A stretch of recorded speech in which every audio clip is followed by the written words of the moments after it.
దివ్యవాణి TV ప్రేక్షకులందరికీ యేసు నామములో శుభాలు తెలియజేస్తూ దివ్యవాక్కు కార్యక్రమానికి మిమ్మల్ని అందరినీ ప్రేమతో ఆహ్వానిస్తూ ఉన్నాము.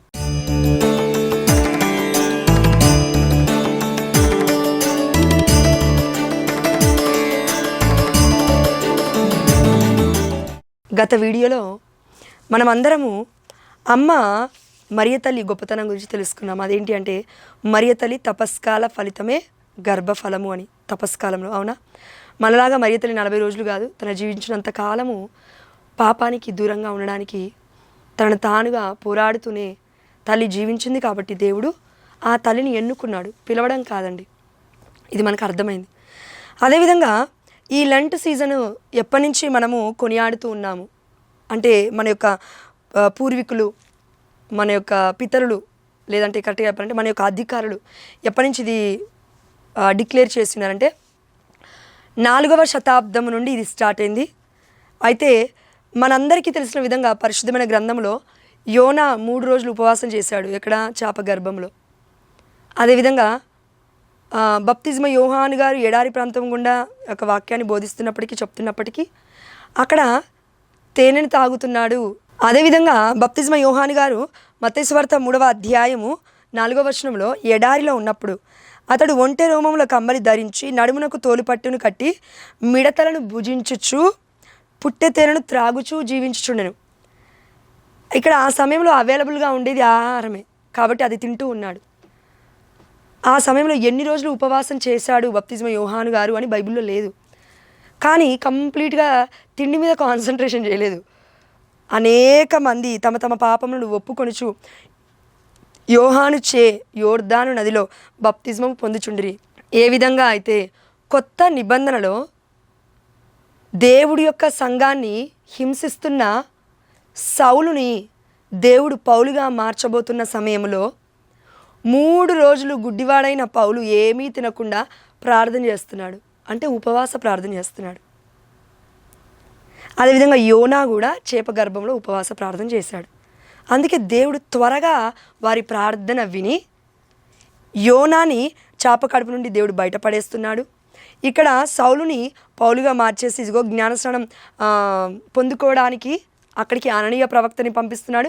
దృష్టిని ఇవ్వడానికి కూడా అననీయ ప్రవక్తని పంపిస్తున్నాడు. దృష్టి అంటే ఇక్కడ ఆధ్యాత్మికమైన అంధత్వము ఏదైతే ఉందో అది దేవుడు తొలగించి దేవుడు తనకి చూపునిస్తున్నాడని అర్థం అండి. అంటే పాప క్షమాపణ పొందుకున్నాడు దేవుడి దగ్గర నుంచి, హృదయ పరివర్తనం చెందాడు అని అర్థము, దేవుడికి విధేయత చూపిస్తున్నాడు అని అర్థము. అదేవిధంగా మనము పరిశుద్ధమైన గ్రంథంలో మొత్తం చూసుకుంటే అండి 3 రోజులు 7 రోజులు ఉపవాస ప్రార్థన చేసిన వాళ్ళు ఉన్నారు, 40 రోజులు లేదంటే 430 రోజులు బానిసత్వంలో ఉన్న వాళ్ళు ఉన్నారు. అయితే ఇవన్నీ మనము చివరి వీడియోలో ధ్యానించుకున్నాము. దీనికి కొంచెం కంటిన్యూస్లో వస్తే ఈజిప్టు బానిసత్వంలో 430 సంవత్సరాలు మగ్గింది, అవునా? ఎస్. కానీ ఈజిప్టు నుండి కనానుకి వెళ్ళాలి అంటే దేవుడు 430 ఏళ్ళు సమయం తీసుకోలేదు కానివ్వండి, 40 సంవత్సరాలు మాత్రమే వాళ్ళని తిప్పాడు. అంటే ఒక తరం మారింది. కానీ కనాను మాత్రం తథ్యము. అంటే బానిసత్వము ఈజిప్ట్ అనుకుంటే కనాను పరలోక రాజ్యం అనుకోవాలి. బానిసత్వం ఈ యొక్క భూలోకం అనుకుందాం కొద్దిసేపు. పరలోక రాజ్యము విడుదల అంటే శాంతి, సమాధానము, ఆరోగ్యము, ఆనందము అన్నీ పరలోక రాజ్యంలో దొరుకుతాయి. కానీ ఇక్కడ ఈ భూలోకంలో అశాంతి, అసమాధానం అన్నీ అయినప్పటికీ కొంతమంది బిడ్డలు విధేయత చూపిస్తే వారికి శాంతి ఇస్తాడు దేవుడు. ఎలా? కనానుకి ఎంతమంది చేరారు ఆనాడు? 2 చేరారు. ఎంతమంది నుండి? 6,03,550 మంది. మళ్ళీ వారి యొక్క సంతానం తర్వాత ఎంతమంది ఉన్నారు ఇంకా మనకు తెలియదు, చాలామంది ఉన్నారు అప్పటికే. కానీ అందులో నుండి 2 కనానికి వెళ్ళారు. మోషే కూడా వెళ్ళలేదు. కానీ చూడండి, ఈ లోకంలో ఈ లోక జీవితంలో మ్రగ్గిపోతున్న మనము, ఆ యొక్క పాపపు జీవితంలో ఉన్న మనము, సాతానపు ఆలోచనలో ఉన్న మనము కనానుకి పరలోకానికి వెళ్ళాలి అంటే పాలు తేనెలు జారువాలు వలె ప్రాంతం ఉంది అక్కడ కనాను. ఇప్పుడు మనం వెళ్ళేది ఎక్కడికి? పరలోక రాజ్యానికి, బంగారు లోకానికి మనం వెళ్ళబోతూ ఉన్నాము దేవుడి చిత్తమైతే. కాబట్టి మరి వెళ్ళడానికి మనం ఏం ప్రయాసపడాలి? వాళ్ళు 40 సంవత్సరాలు వాళ్ళు తిరిగారు. మనము ఇక్కడున్న జీవితకాలం ఫర్ ఎగ్జాంపుల్ 40 ఏళ్ళు బ్రతుకుతామో, 50 ఏళ్ళు బ్రతుకుతామో, లేదంటే 70 ఏళ్ళు బ్రతుకుతామో, 80 లేకపోతే 100 ఫర్ ఎగ్జాంపుల్ 120 ఇయర్స్ మోషే గారు బ్రతికినట్లుగా. కానీ చివరి డెస్టినేషన్ మనకేంటి? పరలోక రాజ్యమే. అంటే కనానుకి చేరాలంటే మనం ఏం చేయాలి? మరియ తల్లి మధ్యవర్తిత్వ ప్రార్థన మనం అడగగలగాలి. అన్యుల్లాగా కథోలికేతరులాగా డైరెక్ట్గా దేవుని ప్రార్థిస్తేనే జరుగుతుంది. పాప సంకీర్తనం లేకుండా నేను గురువుల దగ్గరికి వెళ్ళకుండా పాస్టర్ల దగ్గరికి వెళ్ళి కన్ఫెషన్ తీస్తానంటే కుదరదు. అది దేవుడి వాక్యం చెప్తూ ఉన్నాడు. ఇక్కడ చూడండి, యోహాను సువార్త 20వ అధ్యాయము 23వ వచనం ఒకసారి నేను చదువుతాను, వినండి. యోహాను సువార్త 20వ అధ్యాయము 23వ వచనము. యేసుప్రభుల వారు మరలా వారితో, ఎవరితో? అపోస్తలత్వముతో, మీకు శాంతి కలుగునుగాక, నా తండ్రి నన్ను పంపినట్లు నేను మిమ్ము పంపుచున్నాను అని పలికెను. అట్లు పలికి ఆయన వారి మీద శ్వాస ఊది, పవిత్రాత్మను పొందుడు. ఎవరి పాపములైనను మీరు క్షమించిన ఎడల అవి క్షమింపబడును, మీరు ఎవరి పాపములైనను క్షమింపని ఎడల అవి క్షమింపబడవు. ఇది ఎగ్జాక్ట్గా పేతురికి ఇచ్చిన అధికారము. ఇక్కడ పేతురు గారు తాళపు చెవులు దేవుడు ఇస్తూ, ఏది విప్పుతావో అది విప్పబడుతుంది పరలోక రాజ్యంలో, దేని నువ్వు బంధిస్తావో అది పరలోక రాజ్యంలో బంధింపబడుతుంది. అవునా? దీనికి అధికారంకి అర్థం ఏంటంటే దేవుడే డైరెక్ట్గా నా పాపాలని క్షమించాలని అనుకుంటున్నారు. చూడండి ఈరోజు కథోలికేతరులు, వారికి ఇది సమాధానం. దేవుడి యొక్క వాక్యము, పరిశుద్ధాత్మను మీరు పొందుడు, ఇదిగో మీ మీదికి నేను ఊదుతున్నాను, మీరు శాంతిని పొందుకోండి. ఇదే శాంతిని ఏ బిడ్డలైతే కన్ఫెషన్కి వస్తారో, దేవుడు నీ పాపాలను క్షమించాడయ్యా, క్షమించాడమ్మా అని వారిని తిరిగి పంపించండి, మీకు శాంతి కలుగుతుందని చెప్పండి అని అన్నప్పుడే పాప సంకీర్తనంలో మనము చేస్తున్న ఈ హోలీ సాక్రమెంట్లో, దివ్య సంస్కరణలో ఏ ఫాదర్ కూడా నీ పాపాలు క్షమింపబాడు అని అనరండి. మనం ఎంత అయోగ్యకరంగా ఒక్కొక్కసారి ఆ యొక్క సాతాను ప్రభావం చేత దేవుడి వైపు విధేయత చూపించకుండా జీవిస్తున్నప్పటికీ సాతాను ప్రభావం వలన కరెక్ట్గా తీయం మనం. నాలో పాపమే లేదు, నేను పరమ పవిత్రుని, పరమ పరిశుద్ధురాలని, నేనే దేవుణ్ణి, నేనే దేవదూతని, నేనే మరియ తల్లిని అని అనుకుంటున్న బిడ్డలకి దేవుడు చెప్తున్నాడు, ఇంచు ఇంచు క్షణం క్షణము నీలో నాలో పాపం ఉంది. మాట్లాడితే పాపము, చూపు చూస్తే పాపము, వ్యామోహము, వ్యభిచారము, అన్ని విగ్రహారాధనలే మనసులో. దేవుడి కంటే ఎక్కువగా నువ్వు దేనికైతే యొక్క ప్రాధాన్యతను ఇస్తున్నావో, ప్రాముఖ్యతను ఇస్తున్నావో అది విగ్రహారాధన. దేవుడు నిజంగా మరణించాడు అని చెప్పడం విగ్రహారాధన కాదు, స్లీవ మీద యేసయ్య ఉండడం విగ్రహారాధన కాదు. అర్థం చేసుకోవాలి మనం. కాబట్టి హృదయ పరివర్తనము కలిగి జీవించాలి. ఏంటి? క్యాథలిక్ టీచింగ్స్కి విరుద్ధంగా ఉన్న వేటిని కూడా మనం నమ్మకూడదు. అవన్నీ సాతాను బోధనలు. దేవుడి వైపు రండి. దేవుడు చెప్తున్నాడు, ఇదిగో మీరు ఎవరి పాపల్ని క్షమిస్తే వారి పాపల్ని నేను క్షమిస్తానంటున్నాడు దేవుడు. గురువులు క్షమిస్తే దేవుడు క్షమించినట్లే. ఎందుకంటే ప్రధాన యాజకుడు మన తండ్రి. కాబట్టి ప్రియమైన బిడ్డ, అమ్మ మరియ తల్లికి కన్ఫెషన్స్కి వెళ్ళాల్సిన అవసరం లేదు. మనం అందరం పాపాత్ములం. మరియ తల్లి సిన్లెస్ అని దేవుడు చెప్తున్నాడు. మరియ తల్లి దగ్గర పాపమే లేదు, పాపమే అంటలేదు. అందుకే పరిశుద్ధాత్మ ప్రభావం వలన అమ్మ మరియ తల్లి గర్భము ధరించి ఆ దివ్య మందసముగా కదిలి వెళ్తూ ఉన్న సమయంలో, ఇదిగో ఎలిజబెత్తమ్మ ఇంటికి వెళ్ళినప్పుడు గర్భంలో ఉన్న బిడ్డ కూడా గంతులు వేశాడు. అంటే ఎవరు? బప్తిస్మ యోహాను గారు. అందుకే ఆ బప్తిస్మ యోహాను గారిని దేవుడు ఒక గొప్ప యాజకుడిగా ఎన్నుకొని దేవుడి యొక్క మార్గాన్ని సిద్ధపరచడానికి, ఈ ప్రజల అందరి యొక్క పాపాలను కన్ఫెస్ చేయించుకోవడానికి ప్రధాన యాజకుల్లాగా బప్తిస్మ యోహాను గారిని దేవుడు ముందే పెట్టాడు. ఎందుకు? మరియ తల్లి కదిలి వచ్చింది వారి ఇంటికి, పరిశుద్ధాత్మ సన్నిధిని మోసుకొని వచ్చింది వారి ఇంటికి. తల్లి పరిశుద్ధాత్మను మోసుకొస్తేనే అంత గొప్పగా ఉంటే ప్రభావము, బప్తిస్మ యోహాను గారు అంత గొప్ప ప్రవక్త అయితే, మరి నువ్వు నేను ఎందుకు ఇలా ఉన్నాము? మరియ తల్లి మధ్యస్థ ప్రార్థన లేదు, విశ్వసించట్లేము. అందుకే అందరూ ఈ ప్రపంచంలో ప్రతి ఒక్కరు మనుషులుగా మానవ రూపం ధరించిన ప్రతి ఒక్కరు కూడా అండి పాప విముక్తి కొరకు పశ్చాత్తాపపడాలి, ఉపవాసం చేయాలి. దేవుడికి దగ్గరగా జీవించాలంటే, ఇదిగో మనం దేవుడితో నివసించాలంటే ఉపవాస ప్రార్థనలు చేయాలి, విధేయత చూపించాలి.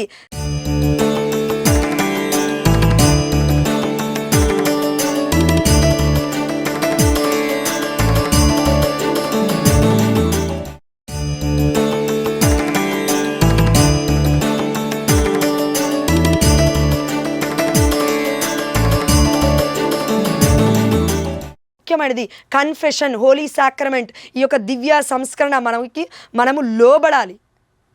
కేవలం జ్ఞానస్నానం తీసుకున్న తర్వాతనే కాదండి, దాని తర్వాత మనం పాపంలో పడిపోతున్నప్పుడు వెళ్ళాలి, కన్ఫెషన్ తీయాలి. ఇది మనం రెగ్యులర్గా తీస్తూ ఉండాలి. పునీతులు ఎలా అయ్యారనుకున్నారు? ఎంతోమంది పాపాత్ములు పునీతులు అయ్యారు. ఎందుకండి? దేవుడికి విధేయత చూపించి వారు రోజు కన్ఫెషన్ తీస్తున్న వాళ్ళు ఉన్నారు. అందులో ఎంతోమంది పునీతులండి. సెయింట్ బెనడిక్ట్ గారు, ఇప్పుడు ఈ హోలీ క్రాస్ ఉంది కదండి, ఎస్, ఇక్కడ మనము కొన్ని నేమ్స్ చూస్తూ ఉంటాము, ఇక్కడ ఒక ఫోటో చూస్తుంటాము. సెయింట్ బెనడిక్ట్ గారు అనమాట. ఈ హోలీ క్రాస్ వారే చెప్పారు, ఇది అనేక నరక శక్తుల నుండి, అంధకారపు శక్తుల నుండి మనల్ని కాపాడుతుంది. మనము ఎక్కువగా ప్రార్థించలేని సమయంలో మనల్ని కాపాడుతుంది. ఎవరు కాపాడుతున్నారు? ప్రార్థన చేయకుండానే దేవుడు కాపాడుతున్నాడా? లేదు. సెయింట్ బెనడిక్ట్ గారు అంటే పునీత బెనడిక్ట్ గారు మన కోసం ప్రార్థిస్తూ ఉంటారు. మనం ఈ స్లీవని పట్టుకున్నప్పుడు, ధరిస్తూ ఉన్నప్పుడు, తీసుకువెళ్తున్నప్పుడు మన ప్రయాణాలలో. అందుకే ఇది. దీనిపైన కేవలం బెనడిక్ట్ గారు ఆనాడు స్లీవ ఉంది కదా సరిపోయిందిలే అని అనుకోలేదు. స్లీవకి ఒక రూపం అంటకట్టబడింది. స్లీవకి దానంతటిగా అదే రక్తము కారలేదు. స్లీవ మీద ఉన్న వ్యక్తి ద్వారా రక్తము కారింది. ఆ వ్యక్తి పేరే యేసు. ఈ యేసు పేరే శక్తి. కాబట్టి మనం గుర్తుపెట్టుకోవాలి, మానవ స్వరూపుడుగా మన మధ్యకు వచ్చాడు. మొట్టమొదటిగా అండి, ఏ బిడ్డలైతే మీకు ఇది విగ్రహారాధన అని చెప్తూ మిస్లీడ్ చేస్తూ కథోలికేతరులుగా జీవిస్తూ కథోలిక శ్రీ సభ నుంచి వాళ్ళు కూడా బయటికి వెళ్ళిపోతూ మిమ్మల్ని కూడా బయటికి రమ్మని చెప్తూ జీవిస్తున్న బిడ్డల గురించి దేవుడు ఒక గొప్ప మాట చెప్తున్నాడు. డైరెక్ట్గా బైబిల్ వాక్యంలో చూద్దాం. యోహాను వ్రాసిన 2వ లేఖ 1వ అధ్యాయము 7వ వచనము. యేసుక్రీస్తు, చూడండి, యేసుక్రీస్తు మానవ శరీరము ధరించి వచ్చెనని ఒప్పుకొనకుండా ఉన్నవారందరూ మోసగాండ్రు, ఎందరో లోకమున సంచరించుచున్నారు. ఇప్పుడు డైరెక్ట్గా బైబిల్ వాక్యం ఉంది కదండి. మరి ఇప్పుడు ఏమన్నాం? ఇది విగ్రహారాధన అన్నవారని ఏమనాలి? దేవుడు చెప్తున్నాడు. దేవుడు మనకి జ్ఞానం ఇచ్చాడు, ఆధారాన్ని ఇచ్చాడు, క్యాథలిక్ ట్రెడిషన్ సాంప్రదాయాన్ని ఇచ్చాడు, ఎన్నో విషయాలు దాపెట్టాడు దేవుడు. మన కనతలైన కథోలిక శ్రీ సభలో 2000 సంవత్సరాల పారంపర్యంగా ఇప్పుడిప్పుడే పుట్టుకొస్తున్న వాళ్ళ దగ్గరికి ఉరుకుతారేంటండి, నాకు అర్థం కాదు. దేవుడు చెప్తున్నాడు, ఇదిగో అమ్మ, దేవుడు చెప్తున్నాడు, ఇదిగో అయ్యా, దేవుడు చెప్తున్నాడు. మన కన్నతలైన కథోలిక శ్రీ సభ నుంచి దేవుడు చెప్తున్నాడు ఏమంటే, ఈ శ్రీ సభలో మనం ఉండాలి. ఎందుకు? ఇది విగ్రహం అని ఎక్కడా కూడా కన్నతలైన కథోలిక శ్రీ సభలో ప్రపంచవ్యాప్తంగా ఎవరు కూడా అనరు. అందుకే కన్నతలైన కథోలిక శ్రీ సభే ఒక సాక్ష్యము దానికి. ఎందుకు? స్వరూపం ఉంటుంది, మరియతల్లి స్వరూపం ఉంటుంది, పునీత జోజప్ప గారి స్వరూపం ఉంటుంది, పునీతుల స్వరూపాలు ఉంటాయి. యేసయ్య స్వరూపం కూడా తీసేస్తున్న వారిని ఏమనాలి? ఇంకా దేవుడే లేడే అక్కడ సన్నిధిలో. ఇంకా నువ్వు ఎలా నమ్ముతున్నావు అది దేవుడి సన్నిధి అని? దివ్య బలిపీఠం అక్కడ లేదు. దివ్య బలిపీఠం ఉందని ఎలా నమ్ముతున్నావు? మ్యూజిక్లు ఉన్నంత మాత్రాన దివ్య బలిపీఠం ఉండదు అక్కడ. కాబట్టి దేవుడు చెప్తున్నాడు, ఇదిగో యోహాను రాసిన 2వ లేఖ 1వ అధ్యాయం 7వ వచనము. యేసుక్రీస్తు మానవ శరీరము ధరించి వచ్చనని ఒప్పుకొనని మోసగాండ్రు ఎందరో లోకమున సంచరించుచున్నారు. అట్టి వ్యక్తి మోసగాడే, ప్రవక్త కాదని చెప్తున్నాడు దేవుడు, మోసగాడే. అతడు క్రీస్తు విరోధి. క్లియర్ అయిందా అండి? ఎస్, క్రీస్తు విరోధి. ఎవరండి? డబ్బు కోసం అమ్ముడిపోయేవాళ్ళు క్రీస్తు విరోధులు. వాక్యాన్ని అమ్ముకుంటున్న వాళ్ళు క్రీస్తు విరోధులు. దేవుడే కాదు ఇది విగ్రహం అంటున్న వాళ్ళు క్రీస్తు విరోధులు. దేవుడు వచ్చాడు అని విశ్వసించకుండా నువ్వు నేను దేని చూసి నమ్మాలి, దేనికోసం నిరీక్షించాలి? పిల్గ్రిమ్స్ ఆఫ్ హోప్ ఈ 2025 మన పోప్ గారు ప్రకటించారు. పరిశుద్ధాత్మ దేవుడు పరిచయం చేస్తున్నాడు కాబట్టి వినాలి తప్పక. దయచేసి దేవుడు చెప్తున్నాడు ఈ సమయంలో, యేసుక్రీస్తు మానవ శరీరము ధరించి వచ్చనని ఒప్పుకొనని మోసగాండ్రు ఎందరో లోకమున సంచరించినారు. ఇప్పుడు మీరు డిసైడ్ అవ్వండి, క్రీస్తు విరోధికి సపోర్ట్ చేస్తారా, క్రీస్తుకి సపోర్ట్ చేస్తారా? ఎందుకు? కన్ఫెషన్ తీయాలి అంటే నువ్వు ఎక్కడికి వెళ్ళాలి? పాప సంకీర్తన తీయాలంటే నువ్వు నేను ఎక్కడికి వెళ్ళాలి? ఒక వ్యక్తి నా దగ్గరికి వచ్చి నేను వాక్యాన్ని బోధించినప్పటికీ, ఎంతో గొప్ప ప్రవక్తనైనప్పటికీ వచ్చి ఆ వ్యక్తి వచ్చి నా దగ్గరికి వచ్చి ఇవ్వండి అంటే అయిపోతుందా? ఒప్పుకుంటే అయిపోతుందా? దేవుడు డైరెక్ట్గా వింటాడా? మనుషుల్ని ఎందుకు పెట్టాడు? మోషేని ఎందుకు పెట్టాడు? ఏలియాని దేవుడు ఎందుకు ఎన్నుకున్నాడు? అహరోను వంశం నుంచి ఎందుకు ఎన్నుకున్నాడు? ఇదిగో లేవీయుని ఎందుకు ఎన్నుకున్నాడు? దేవుడు యాజకుని ఎందుకు ఏర్పరచుకున్నాడు? దేవుడు బిడ్డలను మన దగ్గరికి పంపిస్తున్నాడు. వారి ద్వారా మనకి పాపక్షమాపణ ఉంది. ఆనాడు మోషే ప్రార్థిస్తే ఇజ్రాయెల్ ప్రజల్ని దేవుడు శిక్షించకుండా వదిలేశాడే. అబ్రహాము ప్రార్థిస్తే ఇదిగో లోతుని రక్షించాడే దేవుడు. విజ్ఞాపన విజ్ఞాపనకర్తలు మన యాజకులు. యాజకులకి రాజ్ఞి, గురువుల రాజ్ఞి ఎవరు? మన మరియ తల్లి. మరి ఆ తల్లి మధ్యవర్తిత్వ ప్రార్థన కూడా బంద్ చేయండి అని చెప్తున్న వారి దగ్గరికి ఎలా వెళ్తున్నారండి? మనం వెళ్ళకూడదండి, అది తప్పు. క్యాథలిక్ ట్రెడిషన్ ప్రకారం, సాంప్రదాయం ప్రకారము, దేవుడిస్తున్న బోధనల ప్రకారం అది విరుద్ధము. క్రీస్తు విరోధులు వాళ్ళు అని వాక్యమే సెలవిస్తుంది. ఇక్కడ పాప సంకీర్తన బైబిల్లో ఉంది. పాత నిబంధనలో సంఘంలో ఎవరైనా ప్రజలుంటే వెళ్ళి ఆ సంఘం ముందు 40 మంది ఉంటారా, 100 మంది ఉంటారా, 200 మంది ఉంటారా, యాజకులు ఎవరైతే అక్కడ ఆ యొక్క ఏమంటారంటే ధూపం అర్పిస్తున్నారో వాకి పెళ్ళిళ్ళు అయ్యాయి అప్పట్లో. అవునా? ఎస్. ఇప్పుడు పెళ్ళిళ్ళు చేసుకోవట్లేదు. ఎందుకంటే ఇప్పట్లో ఉన్న యాజకులు ఎవరండి? యేసయ్య. అప్పట్లో ఉన్న వాళ్ళు ఎవరండి? ప్రవక్తలు. ఇప్పట్లో ఉన్న వాళ్ళు, యేసయ్య తర్వాత వచ్చిన వాళ్ళు ఎవరూ కూడా ప్రవక్తలు కానేరరు. ఎందుకు? యేసయ్య ముందు వచ్చింది ఎవరు? ప్రవక్త, ఒక దూత. పేరేంటి? బప్తిస్మ యోహాను. యేసయ్య ఎవరు? ప్రవక్తలకే ప్రవక్త, గొప్ప బోధకుడు. He is a preacher, he is a teacher for every one of us. బోధకుడు, మన తండ్రి, రబ్బీ. అంటే యేసయ్య తర్వాత ఏ బోధకుడు లేరు, ఏ ఒక్క ప్రవక్త లేరు. అందరూ శిష్యులే, అపోస్తలులే, డిసైబుల్సే, అపోజల్సే. There is no prophet in this world after Jesus. జీసస్కి ముందున్నారు బప్తిస్మ యోహాను గారు. అందుకే మరియ తల్లి ఏమంటుందంటే, మోయబోతున్న సమయంలో దేవదూత వచ్చి అడగానే, నేను ప్రభు దాసురాలను, దేవుడి మాట చొప్పున నాకు జరుగునుగాక అని అందే. కానీ దేవుడి గురించి ప్రకటిస్తున్నప్పటికీ నేను దేవుడి యొక్క ప్రవక్తిని అని అనలేదండి. కరెక్ట్గా అబ్జర్వ్ చేయాలి. అదేవిధంగా మనకి యెరూషలేము దేవాలయంలో సిమియోను దైవభక్తుడు అని ఉంది.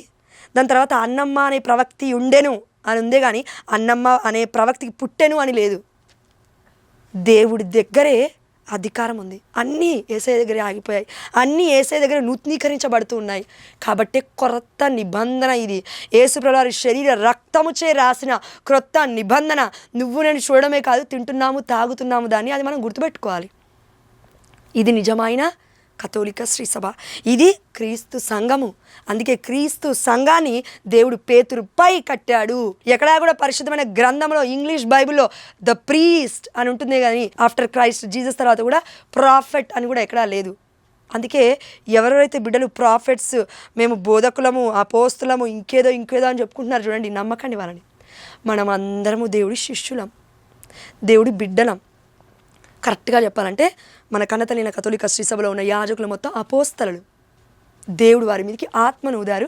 వాళ్ళు మన పాపాన్ని క్షమిస్తే క్షమింపబడుతున్నాయి. ఇంతే, సింపుల్. మనల్ని మనం తగ్గించుకోవాలి, హెచ్చించుకోకూడదని దేవుడి యొక్క వాక్యం సెలవిస్తూ ఉందండి. ఇంకా గురువుల ముందైతే గురువుల్ని అనకూడదు, తిట్టకూడదు. వారి యొక్క అధికారానికి మనం తల వంచాలి, అంతే. అది ఎంత బాధైనా పర్లేదు. కానీ నిజంగా దేవుడి యొక్క బోధనలో మనల్ని నడిపిస్తున్న వారిని తప్పకుండా మనం ఆ బోధనలో వెళ్ళాలి. కథోలిక శ్రీసభలో ఉండి వాళ్ళు మనల్ని వేరే సంఘాలకు ఎందుకు నడిపించారు. కాబట్టి దేవుడు చెప్తున్నాడు. అయితే ఈ సందర్భంలో ఒక గొప్ప మాట అండి. మరియ తల్లి గురువుల రాజ్ఞి, ప్రవక్తల రాజ్ఞి. మనము దేవమాత ప్రార్థన చూస్తాము. అమ్మకి 53 పేర్ల కంటే ఎక్కువగా ఉన్నాయి ప్రపంచవ్యాప్తంగా. అయితే అందరూ, ఈ పాపంలో ఉన్న ప్రతి మానవుడు కూడా పాప విముక్తి కొరకే పశ్చాత్తాపపడాలి, పాప సంకీర్తన తీయాలి, ఉపవాస ప్రార్థనలు చేయాలి, నిట్టూర్పులు విడవాలి, అన్నీ చేయాలి, ఆక్రందనలు కూడా. కానీ మరియ తల్లి ప్రపంచానికి ఇదిగో విముక్తిని ప్రసాదించింది, విమోచకుని ఇచ్చింది. అది చేయడానికి ఆమె మరియ తల్లి ఉపవాసం చేసింది. ఏ ఉపవాసం? నోటి ద్వారా, క్రియల ద్వారా పాపమే అంటకుండా, పాపమే సోకకుండా. ఫర్ ఎగ్జాంపుల్, ఈనాడు మన కన్నతల్లి కథోలిక శ్రీసభలో వెళ్ళి జ్ఞానస్నానం పొందుకుంటున్నాం కదా. మనం పుట్టినప్పుడు మన తల్లిదండ్రులు తీసుకెళ్ళి జ్ఞాన తల్లిదండ్రుల ద్వారా ఇప్పిస్తున్నారు. అవునా? ఎస్. పెద్దగా అవుతున్న కొద్దీ పుట్టినప్పుడు బాగానే ఉంటాం, చాలా పరిశుద్ధంగా ఉంటాము. దేవుడి కృప వల్ల దేవుడు ఎన్నుకున్నాడు కాబట్టి. తల్లి గర్భంలో ఏర్పడక ముందే పెద్దగా అవుతున్న కొద్దీ ఏమవుతుందండి? పాపంలో పడిపోతాం. లోక ఆశలు, వాంఛలు, వ్యామోహాలు, వ్యభిచారము, కనుదృష్టి, ఎక్కడా కూడా స్థిరత్వం ఉండదు. ప్రార్థనలో కూడా మోకరించడం కూడా, ప్రార్థించడం కూడా కరెక్ట్గా ఉండదు మన జీవితంలో.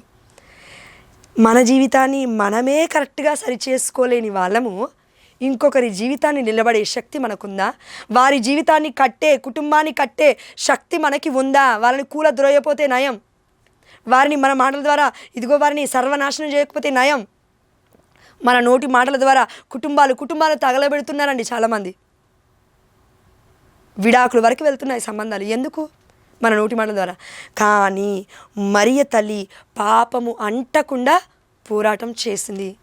కాబట్టి ఈ తల్లి ఎంత గొప్పదంటే ఈ లోకం మొత్తము పాప క్షమాపణ కోసం తల వంచుతూ ఉంది. కానీ ఈ తల్లి దేవుడి చిత్తం కోసం నేను దాసురాలనయ్యా అని తల వంచింది. అంటే దేవుడు ఎన్నుకున్నాడంటే ఎంత గొప్ప ఎన్నిక అండి. అమ్మ పాపంలో పడకుండా ఉండడానికి ప్రార్థించింది, మనం పాపాన్ని ఒప్పుకోవడానికి ప్రార్థిస్తున్నాం. గురువులే మరియ తల్లిని ప్రార్థిస్తూ ఉన్నారంటే ఈ తల్లిని, మరి మనం ఎలా ప్రార్థించాలి? మరియ తల్లిని ఇంకా ఎంత గొప్ప గౌరవాన్ని మనం ఇవ్వాలి, ఎంత గొప్ప యొక్క అధికమైన గౌరవాన్ని మనం చూపించాలండి. లాట్రియా, దూలియా, హైపర్ దూలియా లాటిన్ వర్డ్స్. లాట్రియా అంటే ఆరాధికుడు మన తండ్రి మాత్రమే. అదేవిధంగా దూలియా అంటే గౌరవం, అంటే మన ఆల్ సెయింట్స్ యొక్క ఎవరండి దూతలు, మన యొక్క పునీతులు అందరూ ఆల్ సెయింట్స్కి మనం యొక్క గౌరవాన్ని ఇస్తున్నాము. హైపర్ దూలియా అంటే అధికమైన గౌరవం, అంటే మరియ తల్లికి మనం అధికమైన గౌరవం ఇస్తున్నాము. యేసయ్య తర్వాత, దేవుడి తర్వాత మరియ తల్లే ఉంది నెక్స్ట్ లెవెల్లో. ఈ వాక్యాలు ఎక్కడైనా ఉన్నాయా మరి పరిశుద్ధమైన గ్రంథంలో నేను ఇవి మాట్లాడుతున్నా అంటే నెక్స్ట్ వీడియోలో తప్పకుండా మరియ తల్లి యొక్క లెవెల్ జీసస్ అంటే తండ్రి దేవుడి తర్వాత ఉందా? తండ్రి, కుమార, పరిశుద్ధాత్మ ముగ్గురు ఒకరై ఉన్నారు. ఆ యొక్క పిత సర్వేశ్వరుడు అమ్మ మరియ తల్లికి అంత గొప్ప స్థానాన్ని ఇచ్చాడా? బైబిల్లో ఎక్కడైనా ఉందా? లూసిఫర్ కూడా అమ్మ మరియ తల్లిని చూసి భయపడుతున్నాడా? ఈ విషయాలు కూడా మనము నెక్స్ట్ వీడియోలో దేవుడి కృప చొప్పున ధ్యానిద్దాం, పరిశుద్ధాత్ముడి యొక్క ప్రభావం చొప్పున. కాబట్టి ఇక్కడ ఒకటి ఎండప్ చేస్తూ ఉన్నాను, అదేంటి అంటే మెస్సయ్య మరణానికి ముందే మరియ తల్లి మనోవేదన. చూడండి, దేవుడి యొక్క మరణానికి ముందే మరియ తల్లి మనోవేదన. అందుకే నేను ఇది తీసుకొని వచ్చినాను. నెక్స్ట్ వీడియోలో మరి మరియ తల్లి ఎలాంటి మరణ వేదన పడింది, యేసయ్య చనిపోకముందే ఎంత ఘోరమైన వ్యాకులాన్ని పొందింది. అందుకే వ్యాకుల మాత గురించి చెప్పడానికి దేవుడు పరిశుద్ధాత్మ దేవుడు ప్రేరేపిస్తున్నాడు. కాబట్టి నెక్స్ట్ వీడియోలో ఆ యొక్క సమాచారాన్ని అందిస్తాను. చిన్ని ప్రార్థన చేసుకొని ముగించుకుందాం. పరిశుద్ధుడా, ప్రేమ కలిగిన తండ్రి, ఈ రోజును బట్టి మీకే సమస్త ఘనత మహిమ ప్రభావములు చెల్లిస్తూ ఆయా ఇప్పటి వరకు ఎంతోమంది బిడ్డలు వీక్షిస్తూ ఉన్నారు. నీ యొక్క పరిశుద్ధమైన వాక్యాన్ని నువ్వు మాకు అందించి మరియ తల్లి యొక్క గొప్పతనం చెప్పినావు. మరియ తల్లి దగ్గర పాపమే లేదు, పాపమే సోకలేదు, పాపమే అంటలేదు తండ్రి. కానీ మేమందరం పాపాత్ములం.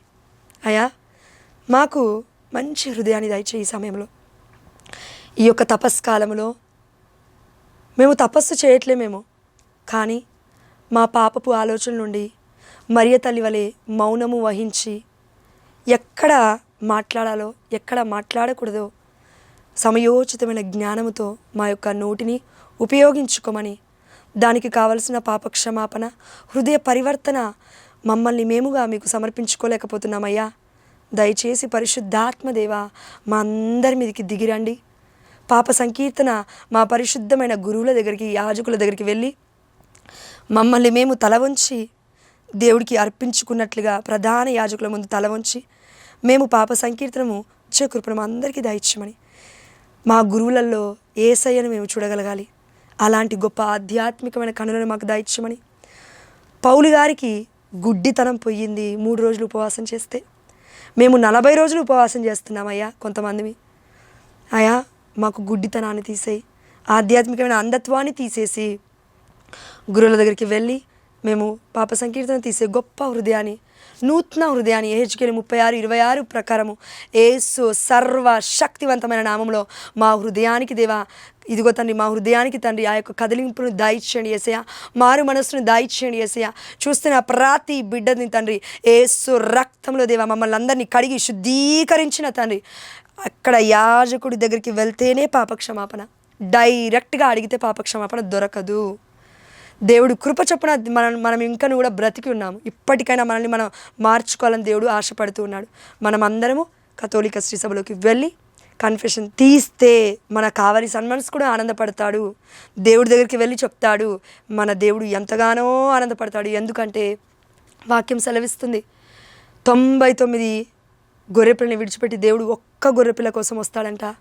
99 నీతిమంతుల కంటే తప్పిపోయిన ఒక గొర్రెపిల్ల మారు మనస్సు కలిగి జీవిస్తే పరలోక రాజ్యంలో పరలోక దేవదూతలతో పాటు మన పరమోన్నతుడైన యేసయ్య ఆనంద గీతాలు పాడతారంట. ఇదిగో గొప్ప పండుగ చేసుకుంటారంట. క్రిస్టమస్ కంటే గొప్ప పండుగ ఇది. కాబట్టి అయ్యా మా అందరికీ మారు మనసు దయచేస్తామని విశ్వసిస్తూ ఈ చిన్ని ప్రార్థనను, ఈ కుటుంబాలను, మమ్మల్ని అందరినీ, మా కథోలిక శ్రీ సభను, గురువులను, మఠ కన్యాస్త్రీలను, డీకన్ బ్రదర్స్, మంక్స్ను, ప్రతి ఒక్క బిడ్డను కూడా వీక్షిస్తున్న వారందరితో పాటు మమ్మల్ని, మా కుటుంబాలందరినీ మీకు సమర్పిస్తూ దీవించి కాచి కాపాడతారని విశ్వసిస్తూ మాకు నూతన హృదయము యేసు నామంలో దయచేసినారని విశ్వసిస్తూ పరిశుద్ధమైన యేసు నామంలో మేము అడిగినవన్నీ పొందుకున్నామని విశ్వసిస్తున్నాము. మా ప్రియ పరలోకపు తండ్రి, మరియ తల్లి మధ్యవర్తిత్వ ప్రార్థన ఆపకండి. ఎందుకంటే యేసయ్య మరణము కంటే మరియ తల్లి మరణ వేదన ఎంత ఘోరంగా పడిందో నెక్స్ట్ వీడియోలో మనం చూడబోతున్నాము. దయచేసి పాప సంకీర్తనము తీయండి. దేవుడు మనల్ని గొప్పగా ఆశీర్వదించబోతున్నాడు. ఆమేన్.